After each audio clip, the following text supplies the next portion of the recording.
እንዴ ፎንቄ ቆይ ምን አጠፋው? ይሄኛው ትናንት ላጠፋው ነው እሺ ያቀመስኩ።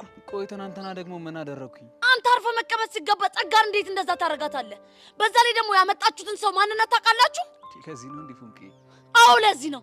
ትናንትና ጸጋን ሸኝቼ ስመጣ አግኝቼ በሆን ኑሮ ጸባችን ከዚህ ነበር እሺ የሚብሰው። እንዴ ፎንቄ እኔ እኮ አንቺን ከአደጋ ለመጠበቅ ነው እንደዛ ያደረኩት። የምን አደጋ ነው? መንገድ ላይ የጠበቅሽ ጸጋ እንደምትደበድቢያ ስለጠረጠርኩኝ። ምን? አዎ ምን ነው? ሰማኛለህ ፎንቄ፣ ከዚህ በኋላ ተሳስተ እንደዚህ አይነት ነገር ውስጥ ብትገባ የኔና ያንተ ነገር ያበቃለታል። እሺ ገባ አይደለ? ጅል